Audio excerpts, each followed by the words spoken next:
Assalamualaikum warahmatullahi wabarakatuh. Saya Lisa Sukanggarini, mahasiswi Universitas Ngudi Waluyo Semarang, Prodi S1 Kebidanan Transfer RPL kelas B dengan NIM 157222031 akan memperhatikan video konseling pra pemasangan implan. Terima kasih.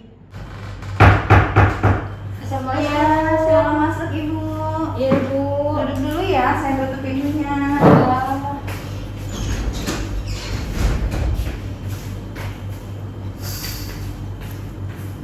Baik, dengan Ibu siapa ini? Saya Ibu Susa. Baik, perkenalkan saya Bidan Nisa ya Bu. Saya bidan yang bertugas pada pagi hari ini. Gimana Ibu? Ya Bu, saya ini tuh nggak cocok pakai pil, sering lupa. Jadi saya mau ganti pakai yang ini nggak Bu? Susuk itu apa itu yang di lengan itu nggak Bu? Oh, implan. Iya, implan. Oke. Ini berarti mau pasang KB yang implan ya? Iya. Nah, saya buka di sini dulu.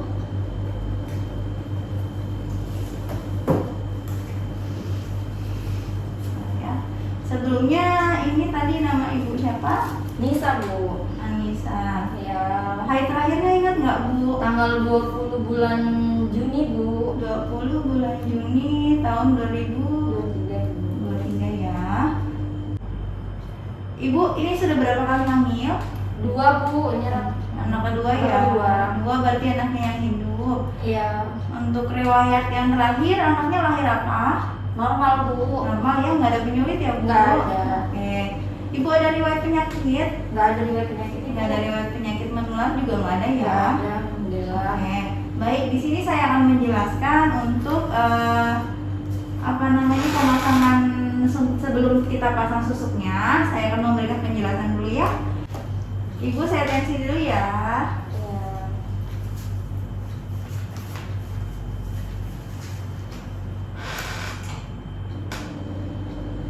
Oke, 110/70 normal ya. Baik Ibu, di sini saya akan menjelaskan untuk alat kontrasepsi bawah kulit atau susuk ya. Jadi tujuan dari saya memberikan penjelasan ini karena kan Ibu rencananya mau pasang susuk ini. Jadi Ya. sebelum untuk pemasangan, Ibu harus tahu untuk apa saja efek sampingnya, alatnya itu gimana, cara pemasangannya itu gimana, harus tahu dulu gitu ya. Terus ini kalau untuk susuk itu namanya alat kontrasepsi bawah kulit ya. Jadi alat kontrasepsi bawah kulit atau Indoplan itu adalah metode kontrasepsi yang berupa susuk. Nih, berupa susuknya ada dua ya, berupa susuk atau 2 batang AKBK yang dipasang di lengan kiri atas bagian dalam ya Bu gitu. Di sini yang berisi hormon atau obat progesteron. Jadi si susuknya ini ada hormonnya dalamnya, ada obatnya gitu. Lalu untuk cara kerjanya itu dari alat kontrasepsi ini, yang pertama mengentalkan lendir rahim sehingga menurunkan kemampuan penetrasi sperma. Lalu untuk yang kedua, cara kerjanya menghambat transportasi gamet oleh tuba. Gamet oleh tuba itu adalah pembuahan pada di tuba gitu. Ya, terus yang ketiga, menjadikan selaput lendir rahim tipis dan atrofi. Itu adalah 3 cara kerja alat kontrasepsi bawah kulit ini. Ya Bu. Ya. Kemudian di sini ada yang tidak bisa memakai alat kontrasepsi. Sebagian besar perempuan bisa memakai. Yang tidak diperbolehkan adalah ibu yang menyusui kurang dari 6 bulan, mungkin hamil, atau ada masalah kesehatan serius lainnya. Anak ibu yang terakhir umur berapa? 1 tahun lebih Bu. Oh, udah gede ya. Iya. Jadi kalau untuk yang bisa menjadi, ini kan yang tidak bisa memakai. Iya. Kalau untuk yang bisa memakai, yaitu indikasinya itu yang pertama usianya reproduksi, yang kedua menyusui, yang ketiga karena ibu kan tadi termasuk kategori sering lupa minum pil ya. Iya, lupa. Itu boleh memakai. Kemudian yang keempat, tidak dapat menggunakan kontrasepsi yang mengandung estrogen Oh, gitu iya. ya. Lalu ibu berarti ada di salah satu indikasi yang bisa memakai alat kontrasepsi ini, yang tadi sering lupa minum pil gitu. Iya. Ya. Lalu untuk kontraindikasinya itu yang tadi saya jelaskan yang di sini ya, yang hamil atau dicurigai hamil, yang perdarahan, pervaginam, yang belum diketahui penyebabnya, ada riwayat gula, jantung, atau komplikasi lainnya. Ibu ada riwayat gula? Nggak ada buat gula. Oke. Lalu ada juga yang menderita kanker payudara atau riwayat kanker lainnya. Alhamdulillah nggak ada ya Bu. Nggak ada Bu. Oke. Ini kemungkinan efek samping yang tidak berbahaya itu tanda-tanda penyakitnya. Yang pertama sangat umum karena ada bercak atau haid ringan.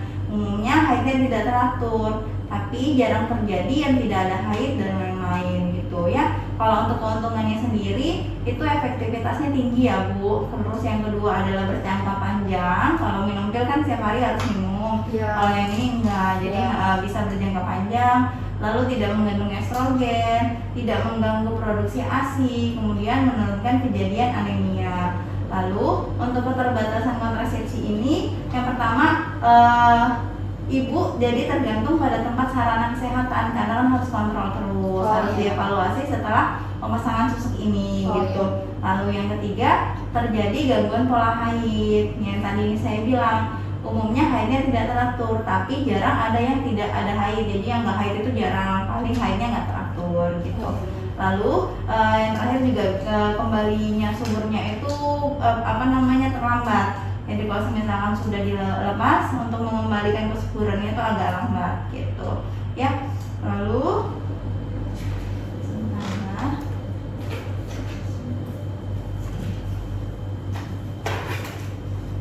Ya.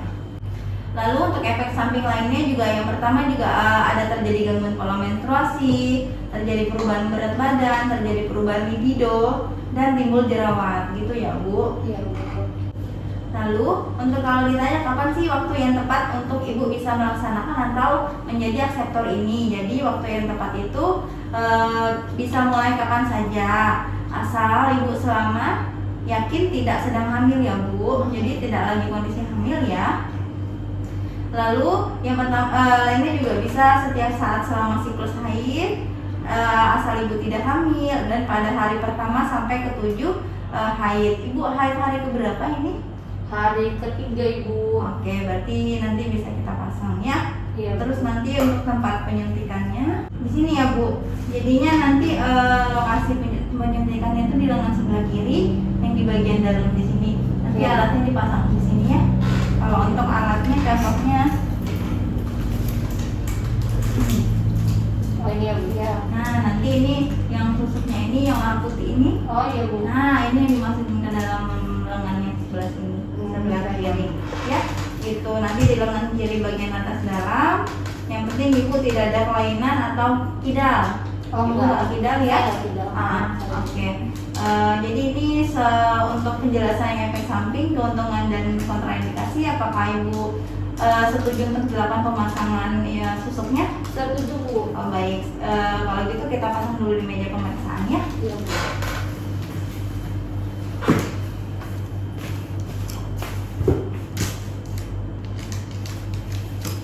Oke, sudah selesai. Duduk lagi ya Bu.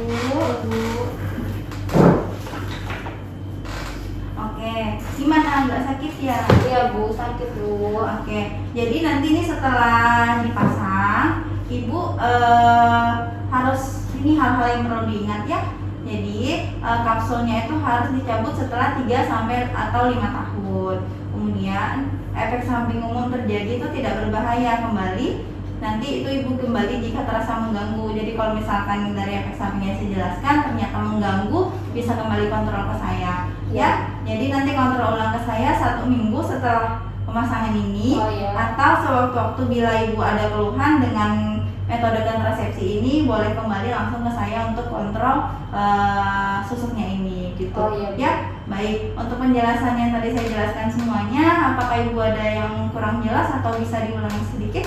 Oh iya Bu, sudah jelas semua. Berarti ini kan saya udah dipasang, berarti kontrolnya 3 sampai 5 tahun lagi ya. Kalau misalnya mau dilepaskan Ya itu kalau harus kalau dicabut. dicabutnya, Kalau terus untuk kalau kontrol 1 minggu lagi 1 ya. minggu. Kalau misalnya baru kalau misalnya ada keluhan kan langsung ke Ibu aja ya. Iya benar.